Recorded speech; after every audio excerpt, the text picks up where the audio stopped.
Hi అండి. రౌడీలుగా మారిపోతున్న ఆడవాళ్ళు. అనంతపురంలో ఒక ఆవిడ ఆర్టీసీ బస్సును ఆపమని సైగ చేసిందట. చేయి చూపించిందో మరి. ఆ ఆర్టీసీ డ్రైవరు ఆపకుండా వెళ్ళిపోతే వాళ్ళ బంధువులకు ఫోన్ చేసిందట. వీడు బస్సు ఆపకుండా వెళ్ళిపోయాడు, చూసుకుందాం రండి అని. వెంటనే బంధువులు బండి వేసుకొచ్చి చేసి ఆ బస్సును పట్టుకుని బస్ కంటే ముందు వెళ్ళి ఆపి వెళ్ళటంతోనే బస్సు ఎక్కి డ్రైవర్ని కొట్టింది. కండలు తిరిగిన మహిళలాగా పెద్ద కుస్తీ పోటీలకు వెళ్ళేదానిలాగా ఉంది. బస్సు ఆపలేదు, వెళ్ళిపోయింది. వెళ్ళిపోతే నెక్స్ట్ బస్సు వస్తే ఎక్కాలి ఆడవాళ్ళు, లేకపోతే మగవాళ్ళైనా కానీ. చూసుకోకపోయినా లేకపోతే అతను కావాలని ఆపకపోయినా కంప్లైంట్ పెట్టే అధికారం ఉంది. ఒక మనిషి మొగాయిన్ని వెళ్ళి చేయి చేసుకోవాల్సిన అవసరం ఉందా? అంత దారుణంగా అందరి ముందు అవమానించాల్సిన అవసరం ఉందా?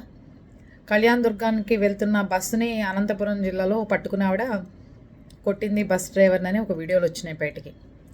అంటే ఆడవాళ్ళు ఎలా తయారవుతున్నారంటే, మేము ఏది చేసినా గవర్నమెంట్ మాకు సపోర్ట్ ఇస్తుంది, పోలీస్ స్టేషన్లో మాకు అండగా ఉన్నాయి, ప్రజలు అండగా ఉంటారనుకుంటున్నారే తప్ప ఒక మనిషి మనకి ఏదైనా ఇబ్బంది కలిగిస్తే చేతుల్లోకి తీసుకోకుండా ఏదైనా గవర్నమెంట్ దృష్టికి తీసుకెళ్దామనే ఆలోచనలు ఉండట్లేదు ఎవరికి.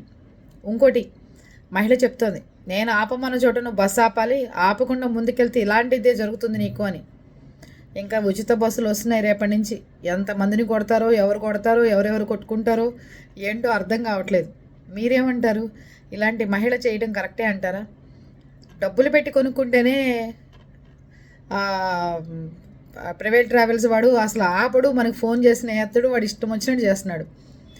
ఆర్టీసీ బస్సు ఇది కాకపోతే ఇంకోటి నెక్స్ట్ది ఎక్కి వెళ్ళొచ్చు మనం. అవునంటారా కాదా?